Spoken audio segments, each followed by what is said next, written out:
Muito obrigado. Vamos começar aqui a fazer uma oração.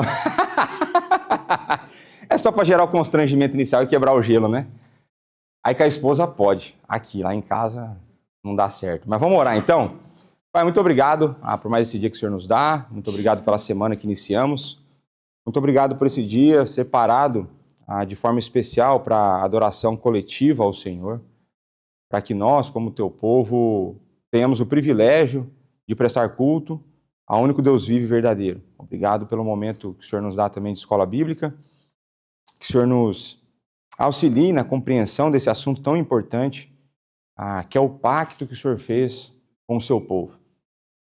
Que o teu Santo Espírito abra o nosso coração, nos dê entendimento para entender a sua palavra, para que possamos ser edificados e possamos cada vez mais confiar no Senhor e naquilo que o Senhor tem feito por nós ao longo da história. Tudo isso nós oramos, agradecidos, no nome do teu Filho Jesus Cristo, o nosso Senhor e Salvador. Amém. Então pronto. Semana passada, qual foi o assunto que nós tratamos? Reforma, não foi confissão de fé, né? E eu fiquei sabendo que tem algumas pessoas que talvez tenham tido alguma dúvida acerca da reforma. E eu vou dar breves minutos iniciais para a gente tirar a dúvida, o que eu souber responder, porque eu não entendo muito desse assunto. Quem tem pergunta sobre a reforma? O Marco. Coisa que eu falou da igreja primitiva até haver a reforma e que a igreja católica surge em algum momento. Surge em algum momento. A impressão que dá nesse período, a igreja de Cristo está meio na obscuridade. Como é que que foi a igreja católica, né, que de repente teve os da doutrina, da sã doutrina, como é que fica a igreja fiel a Cristo até a reforma? Então a pergunta do Marco é, quando a gente olha para a história, a gente consegue ver em Atos, por exemplo, o surgimento da igreja primitiva, em algum momento existiu o surgimento da igreja católica apostólica romana. Então ela não é a igreja que sempre existiu, ela surge em um momento histórico, e ela surge em um dos concílios que vai ter uma divergência, mas com o passar do tempo, desvios teológicos começam a acontecer. E a pergunta do Marco é, onde estava a igreja de Cristo nesse processo? Eu diria que a igreja de Cristo estava no mesmo local que estava, por exemplo, o remanescente fiel quando o povo de Deus era infiel no Antigo Testamento. Então, por exemplo, quando a gente olha a história, a gente vai ver Deus chamando Abraão, certo? Formando um povo. Aí o povo vai para o Egito, sai do Egito, já sai uma nação, né? Entre 1 e 2 milhões de pessoas, né? E aí o cara faz a pergunta, deixa o seu telemóvel, né? Mas tudo bem, é o inimigo mesmo, né? Mas aí, quando a gente olha para isso, a gente vai ver que, de uma forma bastante similar ao que é a nossa vida, a história do povo de Deus sempre é constituída de momentos em que você vê um crescimento da obediência. Parece que é toda vez assim, você tem um ápice, começa a ver um declínio, chega num vale. Nesse vale, Deus vai e manda, se a gente for pegar a história dos juízes, um resgatador, manda um juiz para libertar o povo. Aí volta, começa a ver um aumento da obediência, até que chega num ápice espiritual e começa a ver um declínio. Se a gente olhar para o Antigo Testamento, fica fácil ver isso? Então fica fácil ver essa questão. Nós somos seres completamente distintos dos nossos irmãos do Antigo Testamento? Não. Então me parece que esse padrão de picos e vales espirituais parece ser um padrão que acontece ao longo da história. E isso vai se aplicar para o Novo Testamento. Então, quando eu penso onde estava a igreja de Cristo, deixa eu só voltar à última ilustração do Antigo, pelo menos por agora. Aí passou o período dos juízes, por exemplo. Aí veio o pedido lá, queremos um rei, tal, papapá. Aí então, vem dar a visão. Aí Davi coordena as coisas todas lá, tudo. que acontece historicamente depois ali de Davi? Davi, eu consideraria meio que um ápice espiritual do povo de Deus. Porque quando a gente entra em Salomão, existe um período de paz, mas começa a haver um declínio. O próprio Salomão declina. O próprio Salomão, né, não ouve as instruções ali, começa a haver um declínio espiritual na vida de Salomão. Aí tem uma hora que chega um camarada lá, um filho de Salomão. Quem que era o filho de Salomão que assume? Roboão. Quando Roboão assume, qualquer semelhança com os nossos dias, mera coincidência. Salomão, para manter o estilo de vida dele, e a expansão do reino, a construção das coisas e tudo mais, o que ele fez? Mas impostos.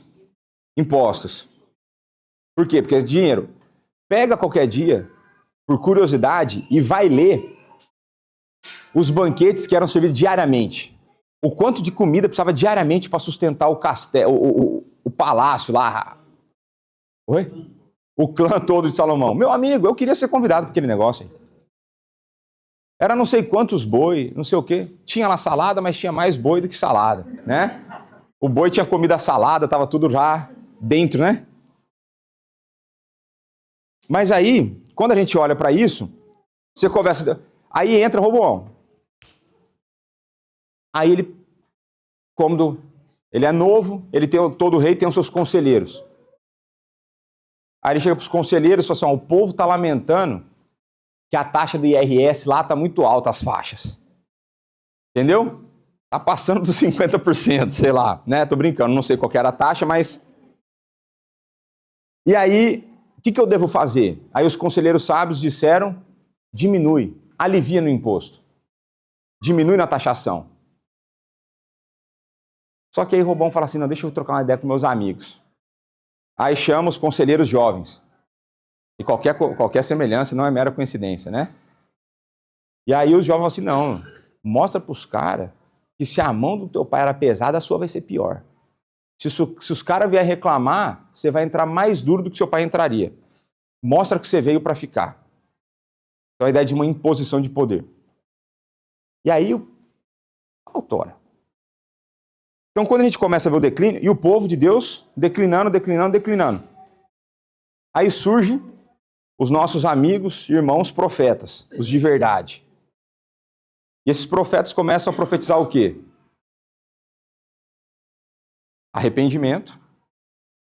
Né? Profeta, quando você olha no padrão bíblico, nunca é adivinhação da tua vida financeira, nunca é adivinhação se vai acontecer algo bom para você. O profeta nas Escrituras, ele chama o povo ao arrependimento e o que ele prevê é a desgraça que vai acontecer na tua vida se você continuar em desobediência. Nós estamos precisando de mais profetas desse tipo hoje em dia.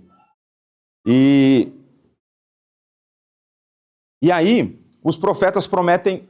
quais são as profecias desses profetas? Eu falei a primeira parte, arrependimento. E a segunda? Cativeiro. Vamos lá. Todo o povo judeu foi salvo?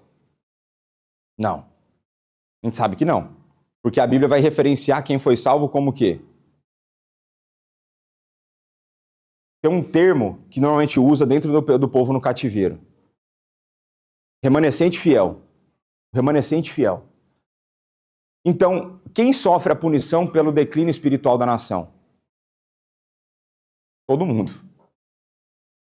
Mas existe lá no meio aqueles que permaneceram fiéis às Sagradas Escrituras. Então sempre tem a ideia do remanescente fiel. Tudo isso para dizer que quando o povo está no cativeiro a sofrer, você parece que deixa de existir a nação. E a nação é uma figura, é um tipo do quê? Da igreja, do povo de Deus. Então o povo de Deus estava, entre aspas, escondido, mas não escondido, mas absorvido dentro da sociedade que estava dominando. Tanto é que eu não lembro qual que é o profeta, eu não lembro se é Jeremias. Eu não vou lembrar agora. Melhor não falar nome nenhum. Esquece que eu falei Jeremias. Mas que na hora que ele vai profetizar para o povo, normalmente, a preocupação era de voltar para a nação. E aí a ideia de você começar a montar uma rebelião de como você conseguiria voltar. E aí o profeta vai falar assim, esquece isso aí. Casem-se e deem casamento. Lutem pelo bem dessa nação. Trabalhem, prosperem nessa nação, no meio do povo que te dominou. E então você vê que tinha momentos em que a ideia era ficar ali no meio. Então pronto, eu nunca tinha pensado dessa forma que eu estou pensando agora. Quando a gente vai para o Novo Testamento, surge a igreja primitiva, fundada no fundamento dos profetas e dos apóstolos, como a gente viu na aula de terça-feira, Efésios 2:20. E aí depois, os desvios começam a acontecer no 4º para o 5º século. Teve tempo de igreja primitiva ali, né? E existia, naquele período, uma instituição religiosa em que você tinha ela espalhada de uma certa forma pelo mundo. Esse negócio, o evangelho, foi se espalhando. E aí você vai ter uma igreja que eu não consigo não pensar dessa forma. Que ainda que seja ligada à mesma instituição, é difícil você manter, por exemplo, o controle de quem fala o quê. Então, por exemplo, não tinha rede social, não tinha como você fazer um vídeo para difamar o padre da paróquia, por exemplo, né? Não tinha como você falar assim, ó, aqui nessa igreja estão pregando coisas contrárias ao que a Igreja Católica Apostólica Romana está mandando. Então você vai ter uma igreja que a princípio parece ter uma uniformidade, que eu duvido que exista uniformidade, que você vai ter os pensadores os teólogos que foram sendo assassinados ao longo da história por discordarem do clero. E uma coisa interessante, né, se a gente for fazer uma imagem com um cativeiro, você tinha um poder opressor e todos aqueles que tentavam sair eram assassinados. Os motins, vamos colocar assim, eram abafados. Mas Deus, ao longo da história, sempre trabalhou desse jeito, vem a hora que vem a libertação. Então, para mim, o remanescente fiel sempre esteve dentro dessa instituição, porque era a instituição que existia. Era esse povo espalhado e absorvido no meio disso, em que eu creio que, em algumas circunstâncias, é possível que você viva num ambiente em que talvez às vezes aquilo que é pregado não é o que está nas escrituras, mas que você creia corretamente. Então, vou dar o exemplo do meu pai. Ele mora numa megalópole no interior de São Paulo de 3.000 habitantes. E lá nessa cidade, por conta de algumas coisas que eu mandei para ele foi clicando aqui, ele foi mordido pelo vírus da reforma. Então, meu pai encontrou Augustus. Então, meu pai começou a ouvir Nicodemos. Chegou um tempo que ele falou assim, Leonardo, não dá mais para eu ir nas igrejas que tem aqui. Não dá mais. Porque eu vejo que não faz sentido o que eles estão ensinando. Então ele falava assim, eu ia lá, aí vinha esses pastores, começava a pôr a mão na minha cabeça para querer me derrubar. E quanto mais ele empurrava, mais eu forçava para frente. E meu pai é mais alto que eu, entendeu? Eu fico imaginando a cena, devia ser muito engraçado. Dava até para pagar um ingresso, pipoca e assistir lá, né? Mas o ponto todo, eu falava para meu pai, pai, mas o senhor não pode estar fora. O senhor tem que achar uma igreja. Ainda que não seja tudo que eles ensinem corretamente, existem pessoas salvas dentro de igrejas loucas. Eu sou um exemplo disso. Comecei lá, nas igrejas mais loucas que tinha. E pronto, mas Deus conseguiu, meu pai hoje está na presbiteriana lá de uma cidade vizinha. Então eu entendo que a igreja de Cristo, o povo de Deus, ele estava espalhado na face da terra, dentro dessas igrejas, dentro desses prédios, dessas instituições, e ainda que tivessem pessoas que ensinassem coisas erradas, com certeza tinha aqueles que entendiam corretamente. Mas Deus, ele resolve libertar o seu povo do cativeiro. Ele resolve, então, reunir novamente o seu povo dentro de um povo que vai ter a busca constante pela fidelidade bíblica. E esse é o grande desafio, e esse é um dos lemas da Reforma Protestante, que é a Igreja reformada, sempre reformando. Por quê? Porque nós corremos o risco de, ao longo da história, porque nós somos seres humanos, com corações ainda afetados pela queda, movidos pelo orgulho, nós corremos sempre o risco de fazer o quê? De desviar, de criar doutrinas que não são bíblicas, para a nossa própria vantagem, para o nosso próprio prazer, pelo nosso próprio domínio. Eu diria, não vou dar nomes, que existe uma denominação do Brasil que tem uma confissão maravilhosa, mas que ela hoje ela sofre com... Ela é mais de uma denominação dentro de uma denominação. Você tem pessoas dentro dessa amada denominação de que eles não são mais condizentes e coerentes e aderentes àquilo que eles juraram no dia que eles foram ordenados. Então, hoje, dentro da IPB, você tem várias IPBs. E algumas delas não estão certas. Nenhuma delas está 100%. Mas tem umas que estão mais próximas daquilo que é o correto. Mas você consegue ver concessões que são feitas nos fundamentos da fé cristã dentro da denominação. Então, com o tempo, isso vai gerar problema. É uma questão de tempo. Então, o povo de Deus vai estar sempre amparado. Porque a questão toda é que o poder não reside na igreja. A nossa esperança é essa. A nossa esperança é de que o nosso cuidado e o nosso sustento provém de Deus. Deus escolhe maneiras ao longo da história em que ele vai demonstrar sua graça e seu cuidado com o seu povo, mas não necessariamente ele precisa desses instrumentos que ele escolheu. No período que ele escolheu, ele precisa. Então, por exemplo, uma passagem bíblica que todo mundo aqui imagino que a maioria vai saber, se a gente não clamar, se a gente não evangelizar, quem vai fazer? As pedras clamarão. Né? Então eu vejo que parte das pseudo-igrejas que existem hoje é culpa nossa por não anunciarmos. Eu vejo como pedras clamando, minha leitura.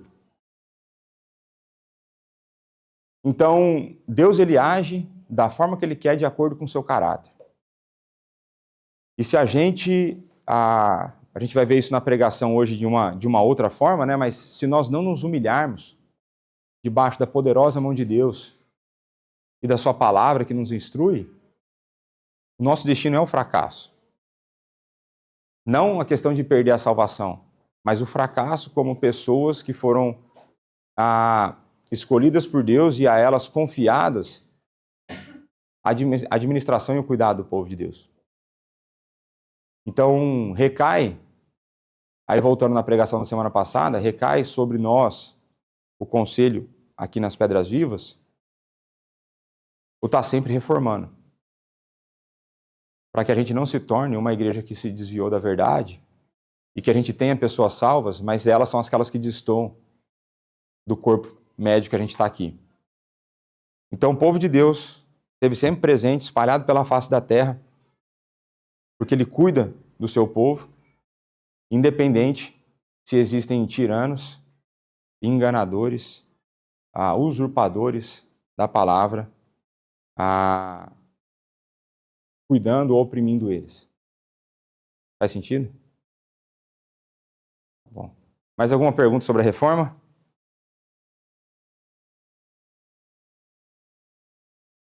Não?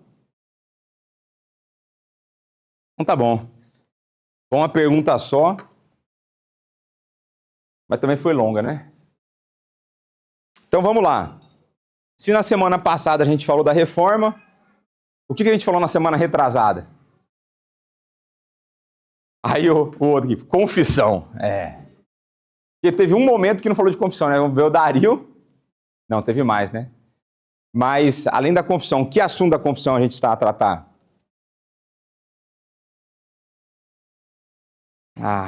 Meu coração fica de fato alegre. Né? Eu vejo que todo esforço está sendo válido. Então vamos lá.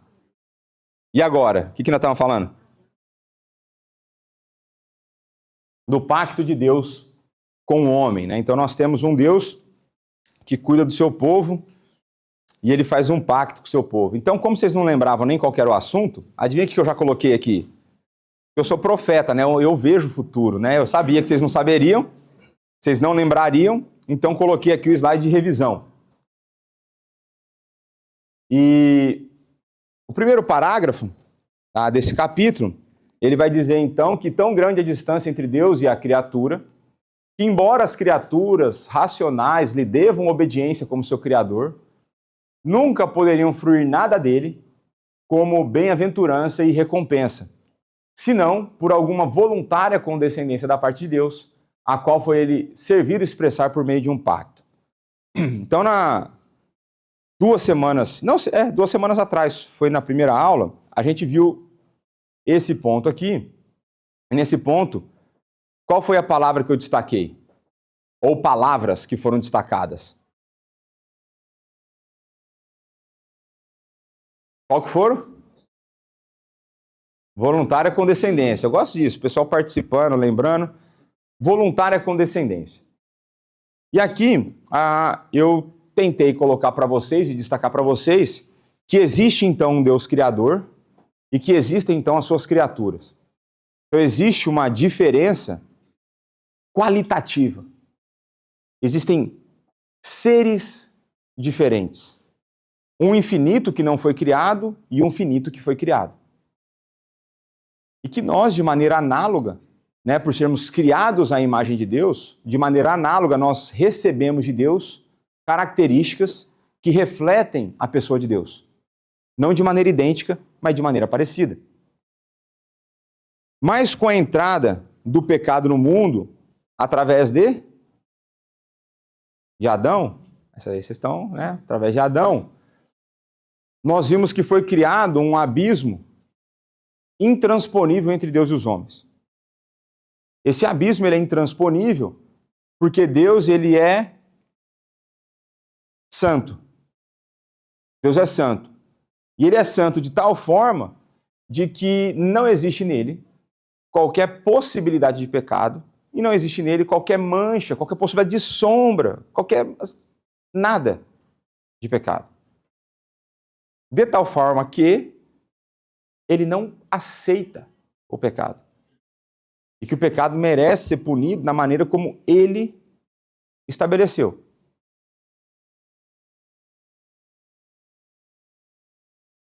Quem que me fez a pergunta do certamente morrerás esses dias? Está aqui presente? Não. Então tá bom. Mas então, com a entrada do pecado no mundo, acontece uma ruptura, essa criação desse abismo, e que é um abismo intransponível. Não tem como resolver esse abismo que foi criado, humanamente falando. Nós, quando a gente vai ler, por exemplo, Romanos 3, vocês sabem que eu gosto desse texto, a partir do verso 10 ali eu gosto mais. Quando a gente olha o retrato do homem natural apartado de Deus, o texto de Romanos diz: não há um justo, não há um sequer, não há quem entenda, não há quem busque a Deus, não há quem faça o bem, não há nenhum sequer. Todos se extraviaram, a uma se fizeram inúteis, todos estão destituídos e carecem da glória de Deus. Maneira parafraseada. Então, se ninguém busca o bem, se ninguém busca a Deus, existe solução para esse abismo criado pelo pecado? Sim e não. Sim, mas não está em nós. Sim, mas não está em nós. Então, a entrada do pecado no mundo gera uma ruptura E aí a ideia, né, quando fala lá no texto, o dia em que comerdes, certamente morrerás, desse fruto certamente morrerás, a pergunta que fica é, mas morreram? E parece que eles estão bem vivos. Até depois da queda fizeram filhos. Parece que estão bem vivos. Estão até se argumentando lá diante de Deus, dando desculpa para o pecado que fizeram. Morreram ou não morreram? Espiritualmente morreram e biologicamente a morte começa a ser algo mais palpável. Tanto é que Cristo vem, e qual que é um dos inimigos que ele fala que ele derrotou e vai derrotar de maneira definitiva? A morte. Então a morte de fato entrou. Certamente eles morreram. E a morte ela é tão terrível que ela faz aquilo que jamais deveria acontecer, que é a separação daquilo que foi criado para estar unido. O que a morte separa? Corpo e alma. É o que nós chamamos de unidade psicossomática. Corpo e alma unidos. Tanto é que esse período entre a morte e a segunda vinda, a gente chama de estado intermediário, não de purgatório, porque as pessoas já vão direto para a presença de Deus ou para a presença de Deus em graça ou presença de Deus sem a graça, que é a condenação. Então, aqueles que já morreram, na minha visão, estão numa condição melhor do que a nossa, mas ainda não a condição que todos nós estaremos no futuro. Então, a morte passa a ser uma realidade, a morte física passa a ser uma realidade, e alguns teólogos vão dizer que a consequência do pecado ela é tão terrível, que essa ideia da separação do corpo e alma, né, o sofrimento trazido pela morte é tão terrível, que essa é a razão pela qual Jesus chora na morte de um amigo, certo? E Jesus chorou. Então você vê a consequência do pecado.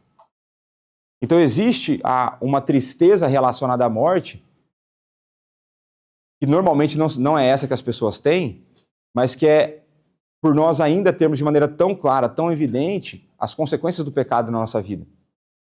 A separação dos nossos entes queridos, ela se dá por conta da presença do pecado. Então, certamente eles morreram porque eles morrem espiritualmente, então começa a existir a necessidade do quê?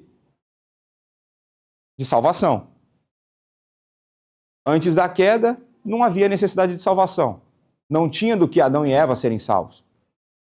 Mas com a entrada do pecado no mundo, isso passa não apenas a ser uma possibilidade, mas uma necessidade. O abismo intransponível.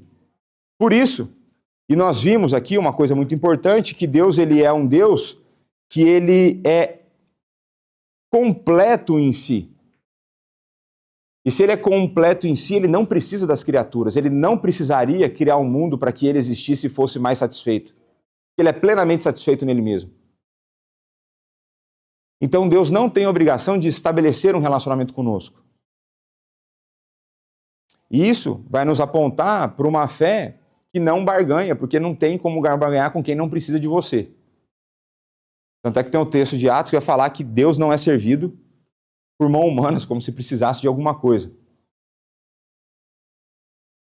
Mas, e aí é por isso que é importante aqui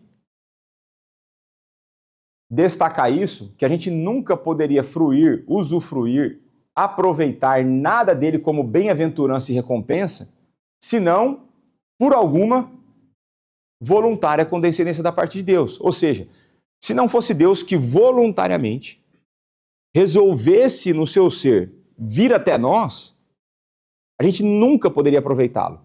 A gente nunca poderia entrar num relacionamento com ele.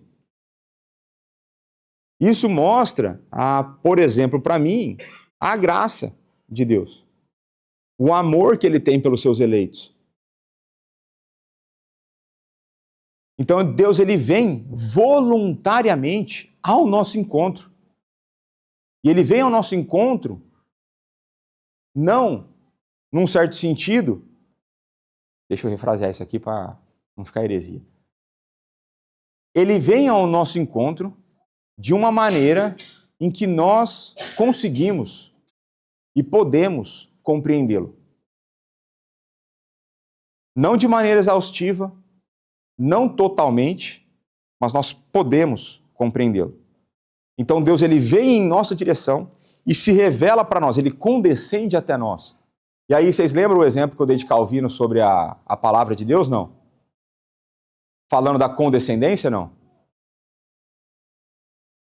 A junta diaconal precisa matar um mosquito aqui. Fora isso, vocês lembram ou não?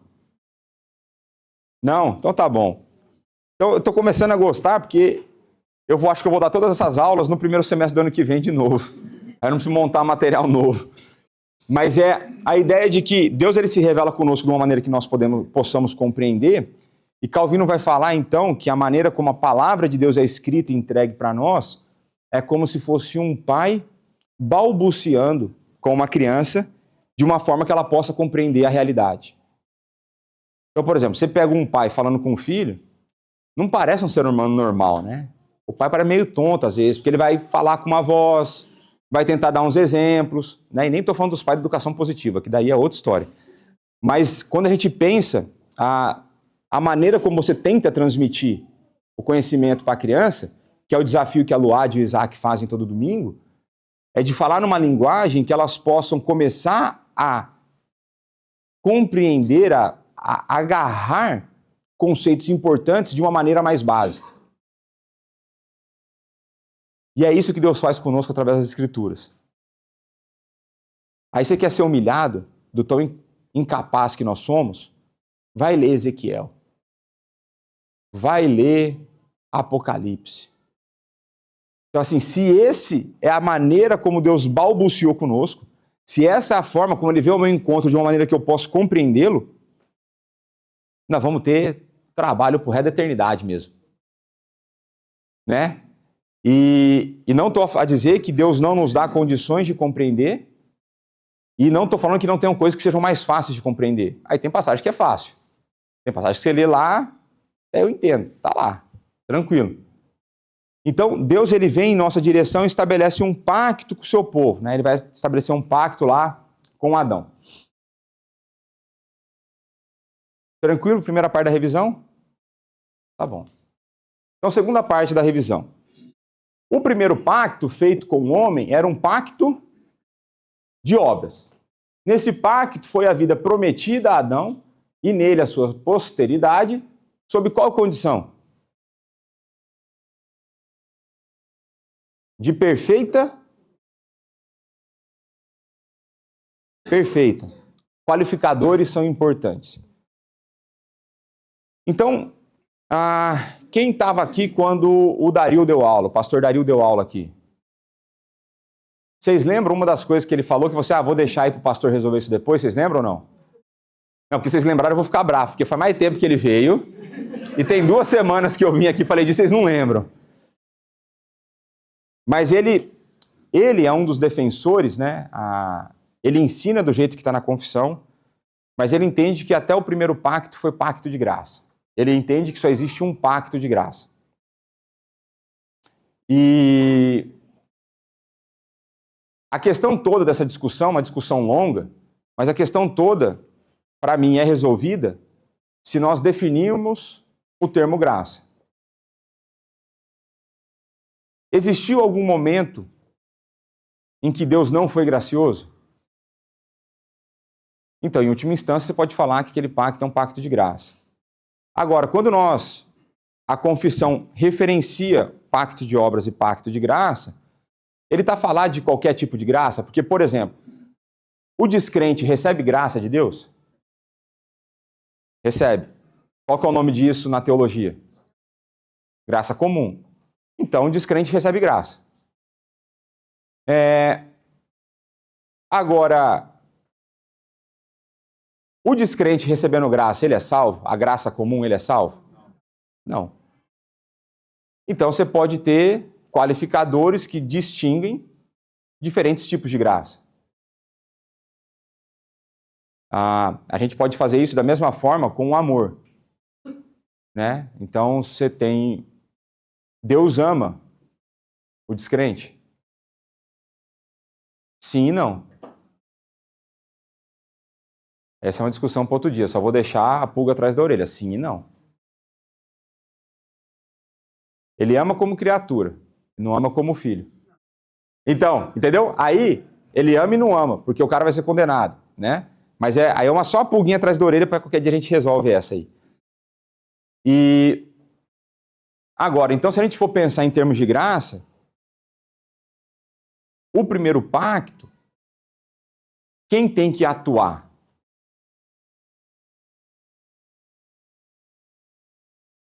Vai me colocar em maus lençóis, vamos lá. Eu tô brincando.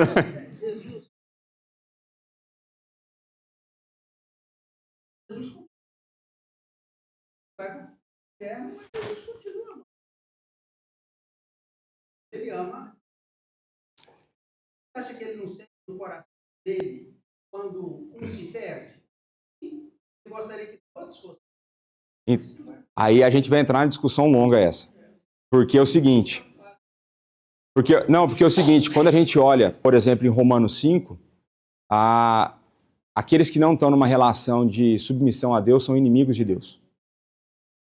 São alvos da ira de Deus. O texto de Romanos coloca assim. Então, por isso que eu falei que a qualificação ela é importante, né? Então, é diferente do discurso que existe hoje, que tem algumas igrejas que vão falar o seguinte: Deus odeia o pecado, mas ama o pecador. Será? Em alguns momentos, Deus odeia o pecado e odeia o pecador. Então, depois a gente pode ver, por exemplo, Romanos 9, né? Mas tem vários, é uma questão de qualificador.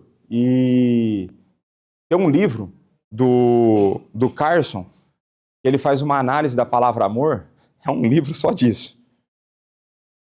Mostrando essa ideia de como ele ama a criatura, mas como esse amor é diferente do amor que ele tem por aqueles que são eleitos.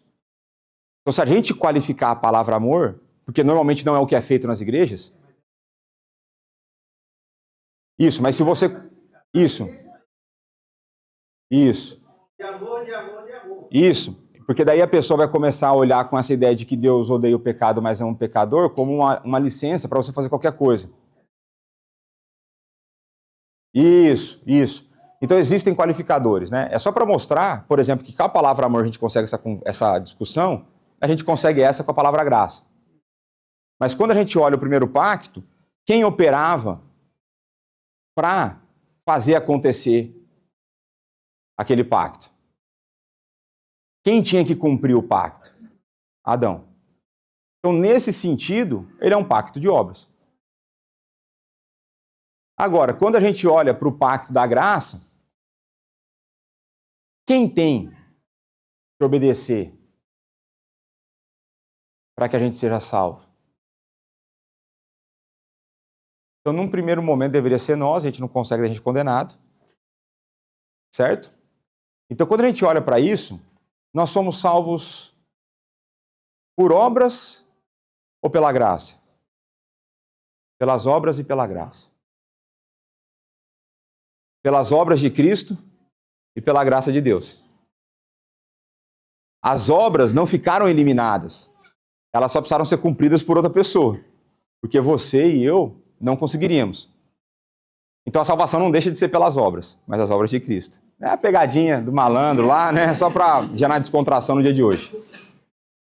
Tá muito tenso o clima. Mas a ideia, então, é de que Deus ele faz esse pacto, e aí existe uma outra discussão dentro da teologia, de que a palavra pacto não aparece lá.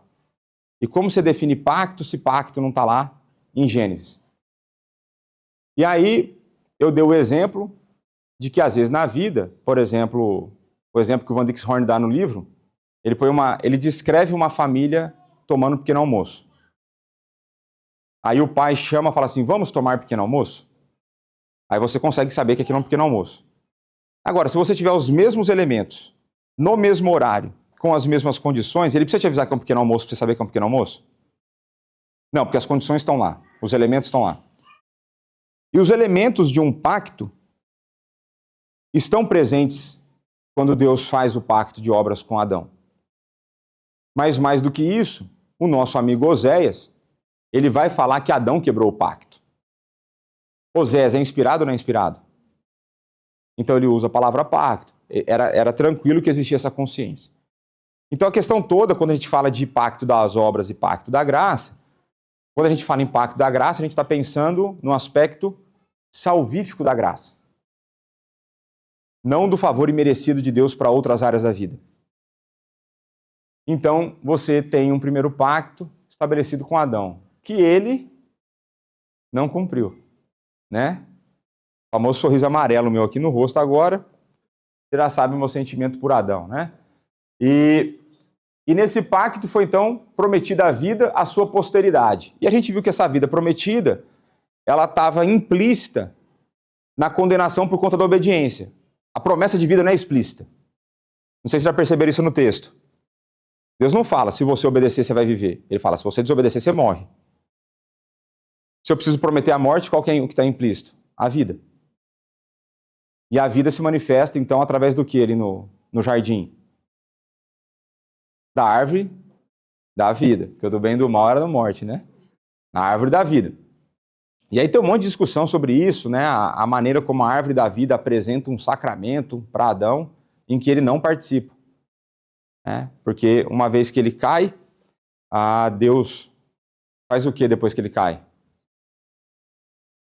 Depois de dar a bronca lá toda, né, trazer as punições pelo pecado e tudo mais, ele vai removê-los do Jardim do Éden. E qual que é o porquê que ele remove do Jardim do Éden? Para que ele não coma da árvore da vida e permaneça naquela condição para sempre. E aí existe outra discussão se isso é graça ou se isso é punição. E eu acho que são as duas coisas. Né? Eu tenho a entender em alguns momentos, falo assim, cara, é mais fácil de entender. Né? E você vê que a proteção que ele colocou lá foi um sistema de segurança 24 horas, 7 dias por semana, altamente armado, espada flamejante, o negócio era pesado lá, meu. Acho que Adão entendeu que não era para tentar voltar, né? Não daquele jeito. Mas pronto. E aí, a obediência deveria ser perfeita. Perfeita. Deus não aceita nada menos do que a perfeição. Deus, na sua santidade, ele não pode aceitar nada menos do que a perfeição. E que condição isso nos coloca? No abismo intransponível. E é por isso que a gente precisa, então, de um resgatador, de um salvador, de alguém que pode morrer e nos substituir. Aí, quando a gente chegar no curso de teologia, na pessoa de Cristo, na área da teologia sistemática, a gente vai olhar lá vários textos mostrando como Cristo tinha que ser Deus e homem, quais as razões para isso. O porquê que Cristo precisava ser verdadeiramente Deus e verdadeiramente homem. O que isso traz de implicação para a nossa salvação. Fazendo a propaganda, ver se vocês voltam a vir para o curso, né? Mais tranquilo. Então pronto. Então sobre condição de obediência perfeita. Aí o Van Dixhoorn fez uma análise, né? Então no parágrafo 2 desse capítulo, o foco pactual é na obediência. E a Assembleia de Westminster chama isso de pacto de obras.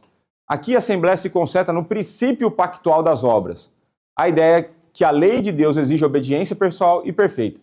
Aquele que faz o que é exigido na lei viveria por meio desses preceitos. Fazer era o verbo importante, fazer. Ao desobedecer a Deus, ele se colocou debaixo da maldição da lei e da pena da morte. Essa foi uma tragédia imensa, pois a vida não apenas estava ao alcance dos olhos, ela estava ao alcance das mãos. Ter cumprido o pacto realmente teria levado a uma vida mais abundante. Então, eu gosto dessa figura que ele usa, né? De uma coisa quando você sonha com alguma coisa e vê, e a outra coisa é quando você tem acesso àquilo. Então, uma coisa é você sonhar, uma coisa é você ver, mas o dia que você vê e você pode pegar aquilo para você, né? Então se eu voltar na minha época em que eu amava mais o dinheiro, eu sonhava e via Porsche na rua, mas eu nunca pude pegá-lo para mim. É diferente quando você pode falar, isso é meu. Deu um exemplo tosco. Agora pensa se a vida perfeita diante de Deus tivesse ao alcance dos seus olhos e das suas mãos. É isso que me dói. Né? De pensar o como, ainda mais hoje, a gente tem a vida ao alcance das nossas mãos. Não temos? Nós temos em Cristo, eu creio que é isso. A nossa fé está depositada nele. Só que ainda assim, ela não só está ao alcance das minhas mãos, como ele se agarrou a mim e eu estou tentando me segurar nele, mas ele nunca vai me soltar. Mas me parece que tem hora que a gente é igual a criança revoltada que vai a hora que vai tomar a injeção e ela fica te empurrando. Muitas horas parece que essa é a briga nossa com Deus, diferente de Jacó. Jacó se agarrou, a gente está se afastando. A gente tem a opção da vida e a gente escolhe a morte. Toda vez que a gente peca. Esse é o ponto.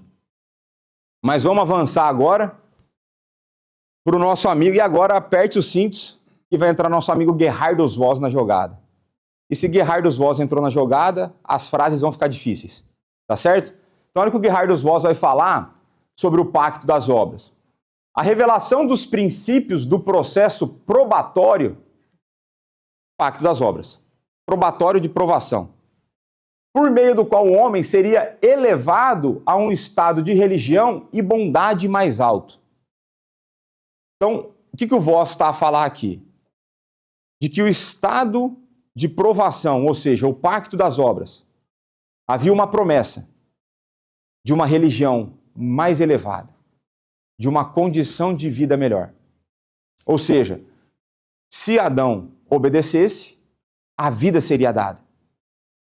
Ele não precisaria ter passado, vivido, humanamente falando, as consequências do pecado.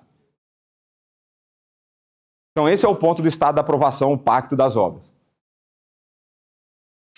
E veja que é um estado de religião e bondade mais alto do que ele já possuía. Então ele já estava livre do pecado. Ele não tinha pecado, ele não tinha inclinação e tentação interna. E ele fala assim, mas tinha algo mais elevado do que isso. O que vocês acham que poderia ser algo mais elevado do que isso? Intimidade com Deus, trocava ideia com Deus tranquilo. Deus vinha até ele, eles conversavam. O que poderia ser mais elevado do que isso? A não possibilidade de perda disso. Eles podiam perder. A condição mais alta do que as que eles já viviam, a melhor do que eles já viviam, era entrar num estado diante de Deus que jamais eles sairiam. E quem vai ter isso? E quem tem isso? Nós temos isso. A gente não perde mais. E Cristo conquistou. Você ainda lutando contra Deus em vários momentos, estamos melhor do que Adão e Eva, antes da queda. Porque Cristo conquistou por nós. Porque Cristo se apegou a nós. Porque Cristo e o Pai enviaram o Santo Espírito para habitar em nós. A gente não tem mais a possibilidade de perder. Vai melhorar a vida? Vai. Mas a gente não pode perder mais. Olha só. Aí a resposta estava aqui. Qual que era esse estado mais elevado? A sua imutabilidade, ou seja, a não possibilidade de perda. Eles não mudariam mais o estado que eles estariam. Tudo que está ligado, e aqui, presta atenção, que eu vou falar que eu não estou falando de horóscopo aqui não, tá? Olha só.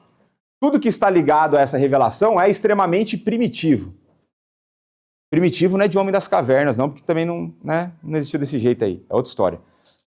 Mas primitivo no sentido de muito no começo, muito embrionário. Então, se a gente olhar Gênesis 3,15, o que está ali em Gênesis 3,15? O Evangelho. Então, Gênesis 3,15, um verso, tem um Evangelho todo contido nele. De maneira completa, expandida e explicada e detalhada como nós temos? Não, então de uma maneira primitiva. Tudo é altamente simbólico. Ou seja, cada elemento que Deus coloca na criação aponta para alguma coisa. Essa ideia de que a árvore do conhecimento do bem e do mal e a árvore da vida são símbolos para alguma coisa para nós. E era para Adão.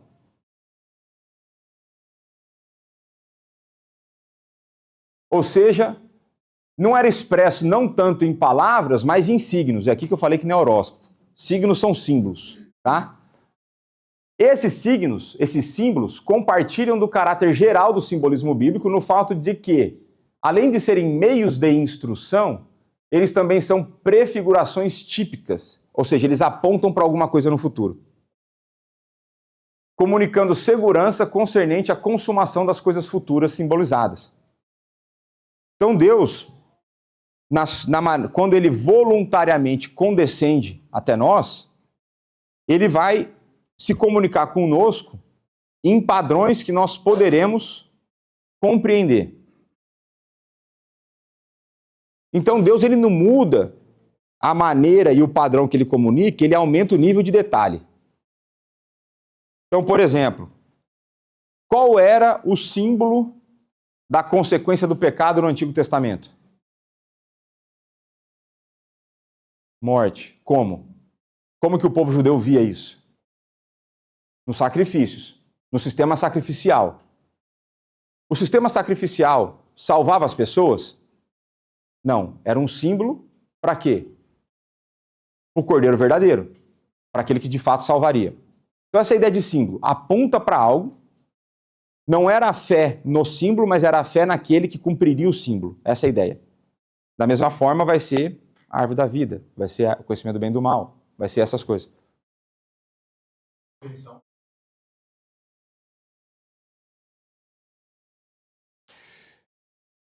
A pergunta, se ser um pouco, eu entendo o que você está perguntando e só vou qualificar mais. Se a pergunta for se eles teriam a compreensão como nós temos hoje, não. Mas se eles entendiam que aquilo apontava para alguma coisa, sim. Então, tanto é que você tinha um que era morto e o outro que levava a culpa. Eram dois animais, por exemplo, e tinha lá o bode expiatório, que a gente pegou essa expressão e aplicou para a vida real, certo? É a pessoa que leva a culpa sem ter feito nada. Não é? Um momento de brilhou agora, né? E então a ideia ali é de que aquele que é sacrificado aponta para a morte na cruz. Aquele que leva a culpa, e por que o bode expiatório era só o deserto? Porque era para levar a culpa do pecado para longe. Para nunca mais voltar a culpa daquele pecado. E ele ia viver no deserto? Ia morrer também. Mas a ideia, então, que os dois apontam para aspectos da obra de Cristo. Aquele que sofre a punição e que leva a culpa. Né? Daí a gente pode falar por isso que ele orou no Getsemane pedindo passa de mim esse cálice, por isso que ele vai falar na cruz, por que me abandonaste? Porque ele levou a culpa do nosso pecado. E Deus aceita pecado? Então, assim, é um negócio que a nossa mente não vai conseguir compreender na plenitude aquilo ali. Né? Então, vamos lá. O simbolismo, contudo, não se apresenta no relato como uma forma literária, o que envolveria a negação da realidade histórica das transações. Ele é um símbolo real incorporado nas coisas reais. Então é o seguinte, holandeses, o que o Voss está a dizer é o seguinte, ainda que sejam símbolos, eles foram fatos históricos. Não é porque eles são símbolos que foi ficção. De maneira resumida, é isso que ele escreveu nessas frases difíceis. Precisava trocar umas ideias com o Voss, né? Fala, facilita para nós, aí você tem umas ideias boas, mas você complica demais na escrita, né? Mas a ideia, então, é que esses símbolos apontam para coisas, mas ao mesmo tempo que eles apontam para as coisas, eles significam coisas reais naquela época. Por exemplo, o que significa o êxodo do Egito lá? O que significa o êxodo? Saída do quê? Separação do povo de Deus de quê? Quem falou aí? Escravidão, ouvi escravidão. Menino do eclipse aqui, o Luan. O êxodo foi a libertação do povo de Deus da escravidão no Egito. Isso é um fato real? Símbolo do quê?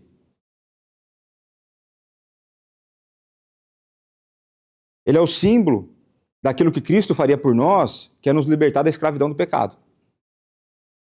Ele é um símbolo de algo real. Faz sentido? Então essa é a ideia do estado probatório do pacto das obras. Fato real, que aponta para nós outras verdades. E aí, para a gente encerrar a aula, existem 4 grandes princípios, né, que o Gerhard Voss vai colocar no pacto, que ele vai chamar de revelação pré-redentora. Ou seja, Deus se revelou de maneira especial, certo? Porque não foi pela criação, foi falado. Então, uma revelação antes da necessidade de salvação, pré-redenção, pré-redentora. Vamos lá. Cada um deles expresso por seu símbolo apropriado. Então, são símbolos que ele entende, que ele vê nesse negócio. O princípio da vida em seu potencial máximo, simbolizado de forma sacramental pela árvore da vida. A árvore da vida estava no estado probatório? Estava. Tem as árvore da vida, e quantas foram proibidas? Uma só, ele escolheu a outra. Precisamos conversar com ele, né? O segundo é o princípio do teste ou provação, simbolizado da mesma maneira que o anterior da árvore do conhecimento do bem e do mal. Ou seja, a ideia de você passar por aquele... E aí, os teólogos vão entender de que uma vez que Deus ele é bondoso, gracioso, misericordioso e tudo mais, o estado probatório, essa ideia da proibição do conhecimento, de comer da árvore do conhecimento do bem e do mal, ela não seria perpétua. Teria um tempo em que isso seria feito e, posteriormente àquilo, a tentação seria removida. É mais ou menos essa ideia. Então, muitos teólogos vão pensar dessa maneira, e eu tendo a ir para essa linha, de que era um estado provisório, ele não seria permanente. Né? Mas vamos lá. E o terceiro princípio, o princípio da tentação e do pecado, simbolizado na serpente. Temos isso hoje para nós? Temos isso hoje para nós. Está simbolizado lá. Né? Ainda vou falar aqui sobre o padrão da queda. Oi? Oi? Tem umas que são naja mesmo, que é venenosa, né? Mas essa ideia do padrão da queda, ainda vou dar uma aula sobre isso, né? Do olhar, desejar e então pegar. Todo pecado nosso segue esse padrão. O padrão estabelecido na queda é o padrão que a gente chega até hoje. Ninguém peca com aquilo que não acha bom. Desajuste do coração. E o princípio da morte, refletido na dissolução do corpo, né? Então aqui a gente pode pensar, uma vez que a morte entra, a morte biológica começa a exercer a sua ação, aí o que acontece conosco? É um período que você está evoluindo, mas meu amigo, bateu 18 anos de idade, começou o declínio. Entendeu? A gravidade começa a agir, o colágeno vai embora. Não é? É desse jeito, por isso que surge botox, surge essas coisas tudo. Mas essa ideia de dissolução, o corpo está se dissolvendo, meu. Às vezes você olha a foto da pessoa na juventude, você olha na velhice e fala assim, meu amigo, a vida foi dura. A vida foi dura. E a gente passou por uma situação recentemente, sem dar nomes. Eu estava conversando com um senhor e tranquilamente eu daria uns 80 anos para ele. Mas tranquilamente, assim, sem esforço. Sem esforço. E eu fui conversando com essa pessoa, vendo a experiência de vida dele, um português, contou sobre a história lá da vida profissional dele, ouvindo. Eu falei, e o senhor tem quantos anos? Eu falei assim, a pior pergunta que alguém pode fazer para você, uma das piores perguntas da vida, quantos anos você me dá? Quantos anos você acha que eu tenho, né? Aí esse cara tipo, pôs uma arma na mão, roleta russa, né? Eu falei, olha... Aí você tem que ser sábio. Eu falei, olha, pela experiência que o senhor compartilhou comigo, profissional que o senhor tem que ser safo, né? Eu falei, olha, eu diria que o senhor tem que ter uns 75 pelo tanto de experiência profissional que o senhor tem. E era verdade, porque ele tem lá, anos e anos como empreendedor, já 2, 3 empresas e tal. Aí ele começou a rir, tenho 66. Eu falei, não, a vida foi dura com força, né? E eu não fui o único enganado. Teve mais pessoas enganadas. Meu amigo Marco foi enganado também. O Marco também chutava uns 80, né? Você sabe, o que você não pode cometer isso é com as mulheres, né? Se você cometer isso com as mulheres, você ganha uma inimiga. É quase que o pecado mortal, né? Mas essa ideia da dissolução do corpo, a gente consegue ver claramente. Né? E no nosso tempo, eu vejo que um dos sinais claros da dissolução do corpo é o cancro. Você vê que é o mau funcionamento de algumas células que vão se acumulando e vão e vira aquele monstro. Né? Então, tudo isso representado no Pacto das Obras. Deus nos abençoe. Semana que vem a gente avança no capítulo, que eu fiz só a revisão aqui o acréscimo do vós, né? E aí na semana que vem a gente começa a falar Pacto da Graça. Então vamos orar? Pai, muito obrigado por mais esse momento que o Senhor nos deu, pela forma como o Senhor trabalha em nós. Muito obrigado, pois o Senhor veio até nós. O Senhor nos deu a revelação geral, a revelação especial. E o Senhor nos deu a palavra encarnada. O Senhor deu Jesus Cristo, aquele que se encarnou, viveu uma vida de perfeita obediência, né, que cumpriu o pacto das obras, conquistou a salvação em nosso lugar, levou a nossa culpa, levou a nossa pena, morreu na cruz por isso, mas a morte não foi capaz de detê-lo. Ele ressuscitou, foi assunto aos céus, está à sua destra, reinando soberanamente, cuidando por nós, intercedendo por nós. E mais do que isso, Pai e Filho nos mandam a terceira pessoa da Trindade. Muito obrigado por isso, pela habitação do Santo Espírito, pela forma como Ele trabalha no nosso coração, na nossa vida, a maneira como Ele nos sustenta e nos conduz. E dá-nos, Pai, um coração comprometido com o pacto da graça. Um pacto em que nós entendemos que a salvação vem gratuitamente, mas que demanda um padrão de vida do Teu Filho Jesus Cristo. Nos ajuda nisso. Dá-nos um momento de pequeno almoço agora agradável. Obrigado pelo alimento que o Senhor tem nos dado. E na sequência que o Senhor nos aceite o culto que prestaremos a Ti.